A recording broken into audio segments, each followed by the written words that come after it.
इसमें कोई संशय नहीं है कि तेजस्वी जी मुख्यमंत्री। अगर हम 60 सीट 70 सीट मांग रहे हैं तो हमारी मांग कोई बहुत नाजायज नहीं है। कांग्रेस की पदयात्रा में कोई भी अन्य दल बिना बुलाए तो जाएगा नहीं। तो अगर वो नहीं भेजा गया, नहीं, लोग चंद्रमा पे घर बनाने की सोच रहे हैं और हमारे यहाँ लोगों को अपने जमीन पर ही घर बनाने की जगह नहीं है। नमस्कार, मैं सुमित यादव, आप देख रहे हैं द सुनामी। बिहार में साल के अंत में चुनाव होने हैं, उसकी तैयारियां लगातार हो रही हैं। आज दिल्ली तेजस्वी यादव पहुंचे थे, उनके साथ राज्यसभा सांसद संजय यादव और मनोज झा भी यहाँ आरजेडी की तरफ से पहुंचे थे। कांग्रेस के नेताओं से राहुल गांधी मल्लिकार्जुन खड़गे से मुलाकात की है और आगामी चुनाव को लेकर काफ़ी सारी बातचीत हुई है। बिहार में महागठबंधन के साथ ही वीआईपी पार्टी के नेता युवा मोर्चा के राष्ट्रीय अध्यक्ष संतोष साहनी जी हमारे साथ मौजूद हैं। इनसे बातचीत करते हैं कि कैसी तैयारी, सीटों की क्या चर्चा, और अब आगे 17 तारीख को पटना में भी बैठक होनी है, क्या उसमें मुकेश साहनी जी मौजूद रहेंगे। तमाम मुद्दों पर बातचीत करेंगे। कितनी कैसी तैयारी है। बहुत बहुत स्वागत है संतोष जी चैनल पर। धन्यवाद आपके चैनल को, आपको, आपके चैनल के दर्शकों को, सभी को बहुत बहुत धन्यवाद। आज बैठक हुई है, शुरुआती बैठक है, पहली बैठक है। सीटों की कुछ चर्चा हुई है, आपको कुछ है अनुमान कि कितनी सीटें कांग्रेस, और आप तो ऐलान कर चुके हैं कि 60 सीटों पे लड़ेंगे। हाँ, देखिए, हमारे नेता सन ऑफ मला मुकेश साहनी जी ने तो डिक्लेयर कर दिया है कि हम 60 सीटों पे चुनाव लड़ेंगे और बाकी सीटों पे अपने सहयोगी दलों को और अपने सहयोगी दलों के प्रत्याशियों को बहुत मजबूती से उनको सहयोग करके और उनको चुनाव लड़ाया जाएगा और उनको जोरदार जो है मतलब हम लोगों की तरफ से पूरा सपोर्ट किया जाएगा। आज क्यों नहीं मौजूद रहे संतोष मुकेश साहनी? देखिए, मैं बताता हूँ, उसका दो कारण है। आज जो बिहार की राजनीतिक गठबंधन की जो थोड़ा गठबंधन का स्ट्रक्चर है, वो बीजेपी जो अपना हम लोग का महागठबंधन है, उसमें कांग्रेस पार्टी और जो तेजस्वी यादव आरजेडी, इन लोगों की बैठक थी और इन लोगों का कुछ जैसे सीटों को लेके इन लोगों को जो बातचीत आपस में करनी थी, मेन पार्ट वही था कि उनको जो है अपना कर लेना है। जैसे इसमें एक चीज समझिएगा, ठीक एक एग्जांपल मैं देता हूँ। जैसे एनडीए में बीजेपी एक पार्ट है और उसको अपनी मतलब अपना अलायंस बना रखा है। उसमें जो है चिराग पासवान है, उपेंद्र कुशवाहा है, तमाम सारे लोग हैं। और जो जदयू है यानी कि नीतीश कुमार की जो पार्टी है, उसमें जो है एक इनके पार्टनर हैं। ठीक उसी तरीके से हमारे यहाँ क्या है, कांग्रेस जो है महागठबंधन में कांग्रेस एक सेपरेट बॉडी है और तेजस्वी यादव जी के साथ जो है जैसे हमारी पार्टी है, वीआईपी पार्टी है, श्री पशुपति पारस जी हैं और लेफ्टिस्ट जो पार्टियां हैं वो हैं। तो बेसिकली क्या पशुपति पारस जी इस बार आपके साथ चुनाव लड़ेंगे? आपको पता नहीं है क्या? हाँ बिल्कुल, पशुपति पारस जी हमारे साथ हैं इस बार। और तो चाचा भतीजे में तकरार फिर इस बार होगी? नहीं, चाचा भतीजे में तकरार क्यों होगी? पशुपति पारस जी अपनी सीटें लेंगे और चिराग पासवान अपनी सीटें लेंगे। अगर तकरार की बात है तो वो लोग जाने और उनका अपना पारिवारिक मैटर है। भाई आप एक चीज समझिए, कहीं ना कहीं पशुपति जी बहुत अनुभवी आदमी हैं और स्वर्गीय श्री रामविलास पासवान जी के साथ उन्होंने काम किया है। अगर उनको तवज्जो दिया गया होता, उनको प्रॉपर सम्मान दिया गया होता जो उनको मिलना चाहिए था, अगर वो दिया गया होता तो कभी भी वो चिराग पासवान जी को छोड़ के तो नहीं आते। जिस सम्मान की उनको जरूरत थी वो सम्मान उनको नहीं मिला तो वो तेजस्वी जी के साथ आए हैं। तो अब तेजस्वी जी के साथ वो हैं, लेफ्टिस्ट पार्टियां हैं, माले हैं, सब ये पार्टियां हैं और वीआईपी पार्टी है। तो कांग्रेस का और आरजेडी का आज जो सीटों का जो समझौता था लगभग वो पॉजिटिव रहा, फाइनल रहा। अब इस पर मेरी मतलब खुल के बात नहीं हुई है, लेकिन लगभग वो एक कॉमन मिनिमम प्रोग्राम, वो डील लगभग हो चुकी है। अब जो 17 तारीख को बैठक होगी उसमें सारे गठबंधन के दल बैठेंगे। एक सवाल जो उठा कि देखिए महागठबंधन के सभी पार्टी जो हिस्सा हैं, कांग्रेस पार्टी और तेजस्वी आपस में बैठ के सीटों की बात कर रहे हैं, लेकिन आपने बिना किसी से बात किए अकेले ही एक अधिवेशन किया, उसमें अपनी सीटों की घोषणा कर दी। देखिए, ये सवाल आपका बिल्कुल जायज़ है कि मतलब अभी तो कुछ क्लियर ही नहीं हुआ था तो आपने सीटों की घोषणा कैसे कर दी। इस पर मैं आपको एक बात बताता हूँ। देखिए, हम लोगों की जो बिहार की जातिगत जनगणना हुई, उस जातिगत जनगणना को कराने के लिए माननीय सन ऑफ मला मुकेश साहनी जी, श्री तेजस्वी यादव जी और श्री नीतीश कुमार जी ये सारे के सारे लोग उस समय जो है सरकार में थे और इन लोगों ने जातिगत जनगणना कराने के लिए प्रधानमंत्री जी को ज्ञापन दिया था कि ये आप हमारी जातिगत जनगणना कराइए। सरकार का क्या सहयोग था, क्या नहीं सहयोग था, उसके बाद जो है बिहार सरकार ने उसको अपने खर्चे पर जातिगत जनगणना कराया। अब जातिगत जनगणना कराने के बाद जो हमारी जनसंख्या निकल के आई है, उस जनसंख्या के आधार पर अगर हम 60 सीट 70 सीट मांग रहे हैं तो हमारी मांग कोई बहुत नाजायज नहीं है, लेकिन समझौते में एक नियम होता है। एक कदम आगे बढ़ के समझौता करना पड़े तब भी समझौता करना चाहिए, और एक कदम पीछे जाके भी समझौता करना पड़े तो करना चाहिए। तो पीछे हटेंगे अभी 60 से गुंजाइश है पीछे हम आगे भी बढ़ सकते हैं। हम पीछे की पॉजिटिव सोचें, हम आगे भी जा सकते हैं, हम पीछे ही क्यों जाएंगे। और हो सकता है कि जिस चीज को आप पीछे हटने की बात कर रहे हैं वही हमारे लिए आगे बढ़ने वाली बात हो, वो तो अपने अपने दृष्टिकोण की बात है। हम अगर मतलब 60 से 50 40 भी हो सकती है। देखिए, मैं वही चीज बोल रहा हूं कि अगर मुझे गठबंधन धर्म का पालन करना है और किसी न किसी तरीके से जो बिहार की स्थिति है उस बिहार की स्थिति को मजबूत करना है, वहां पे अगर आपको रोजगार डेवलप करना है, वहां पे माइग्रेशन जो तेजी से हो रहा है जिसको पलायन पलायन लोग बोल रहे हैं, आज देखिए, अब मैं आपको थोड़ा सा लेके चलता हूं। अभी जो स्वराज अभियान चला रहे हैं प्रशांत किशोर जी, अभी उन्होंने जल्दी जो है रैली किया था। उस रैली का क्या कंडीशन हुआ?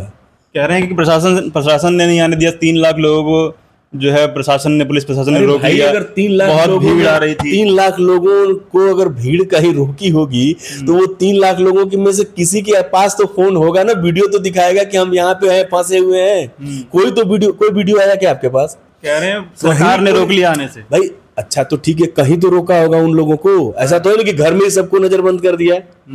भाई उनका कहना था कि पटना शहर में नहीं आने दिया गया, तो पटना शहर के बाहर जो उनकी 10-20 बसें इकट्ठी हुई थी, और इनका तो एकदम हाईटेक व्यवस्था है।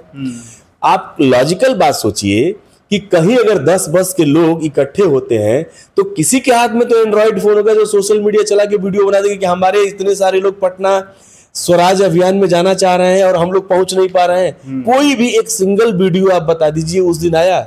एक सिंगल वीडियो नहीं आया। हम लोग भी देख रहे थे। आपने रोजगार और पलायन की बात करी। बिहार में कांग्रेस पार्टी और कन्हैया कुमार के नेतृत्व में पलायन रोको रोजगार दो यात्रा निकाली गई। उसमें राहुल गांधी भी पहुंचे, लेकिन आपके नेता मुकेश सहनी और आरजेडी के नेता तेजस्वी यादव और आरजेडी का कोई भी नेता उसमें दिखाई नहीं दिया। कांग्रेस अकेले ही उसमें दिखाई दी। देखिए, मैं आपके सवाल का एकदम 1 बाय 1 जवाब देता हूँ। अगर आपको याद होगा तो जो पलायन रोकने की बात आज के डेट में बहुत तेजी से उठा रहे हैं आपके स्वराज, क्या नाम है इनका, प्रशांत किशोर जी।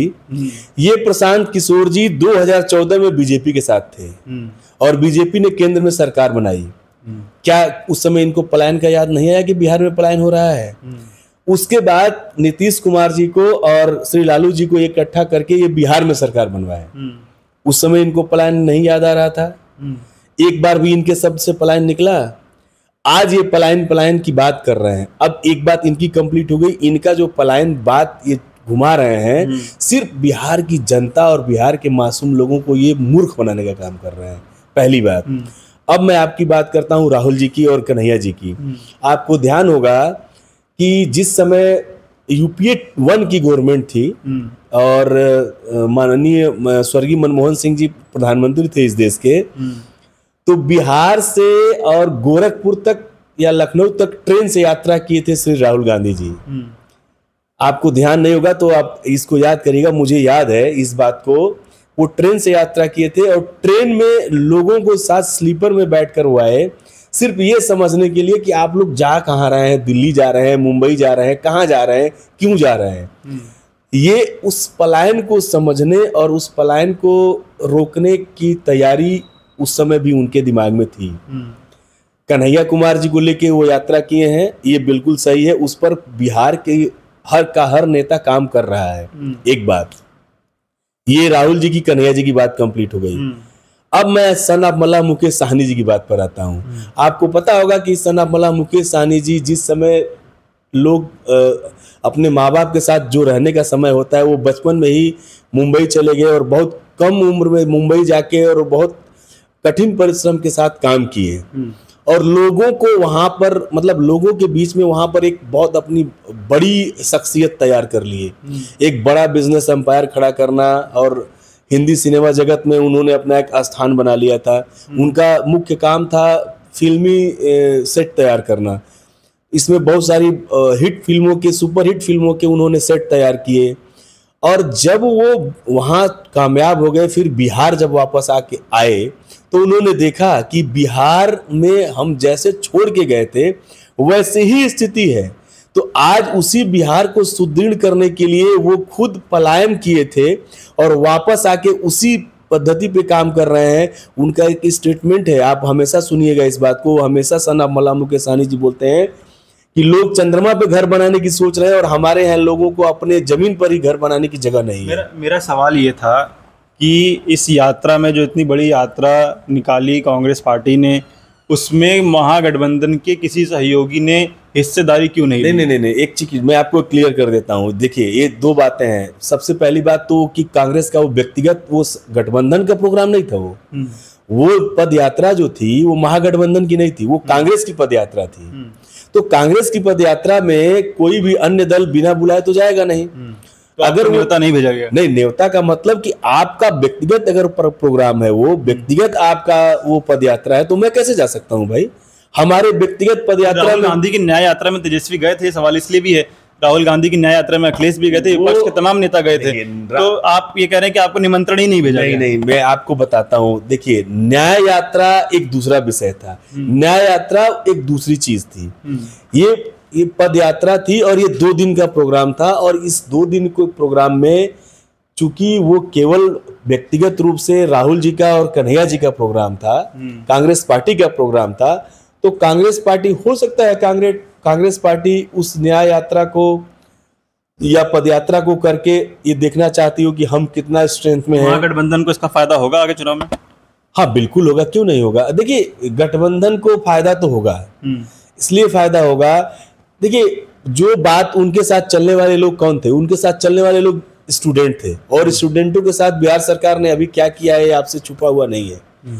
अभी तो क्या है कि वहाँ बिहार में सबसे ज्यादा जो काम है करने की जरूरत है, इंडस्ट्री डेवलप करना, रोजगार डेवलप करना, गवर्नमेंट के डिपार्टमेंट में जितनी बहाली है उसको निकालना, बहाली करना, जो कि तेजस्वी यादव जी के गवर्नमेंट में बहुत अच्छा चल रहा था।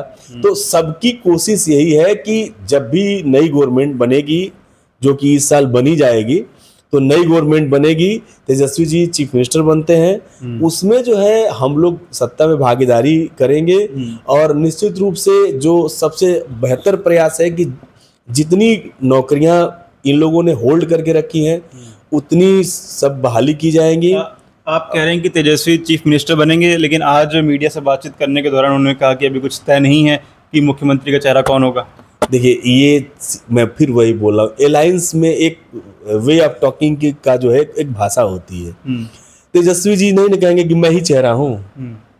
आप ये भी तो सोचिए, तेजस्वी यादव ही प्रेस कॉन्फ्रेंस कर रहे हैं, तेजस्वी जी नहीं कहेंगे। इसके अनाउंसमेंट एक तय है कि तेजस्वी ही होंगे। गठबंधन बिल्कुल, गठबंधन में बाकायदा सभी दलों के मुखिया लोग एक सार्वजनिक रूप से घोषणा करेंगे ये तेजस्वी जी के नेतृत्व में सरकार बनेगी और निश्चित रूप से इसमें कोई संशय नहीं है कि तेजस्वी जी मुख्यमंत्री। 17 को जो पटना में बैठक है उसमें मुकेश सहनी जी रहेंगे? हाँ बिल्कुल, एकदम मुकेश सहनी जी रहेंगे।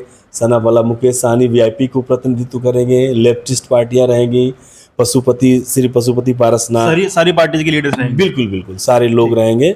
और 17 तारीख को बहुत बड़ी खबर जो है बिहार के लिए और इस देश के लिए भी आएगी। चलिए ठीक, बहुत शुक्रिया। बिहार का चुनाव बहुत दिलचस्प होगा और हमेशा होता है। 17 को दूसरी बैठक सभी महागठबंधन के दल के नेता मिलकर करने जा रहे हैं। क्या उस बैठक से निकल के आता है ये देखने वाली बात होगी, सभी को इंतजार है। आप लोग को वो तस्वीरें भी दिखाएंगे। आप लोग क्या सोचते हैं अपनी राय कमेंट बॉक्स में दीजिएगा। फिलहाल वीडियो में ख़त्म कर रहा हूँ। आप लोगों से मुलाकात अगली वीडियो में होगी। जुड़े रहे हमारे साथ, तब तक के लिए नमस्कार।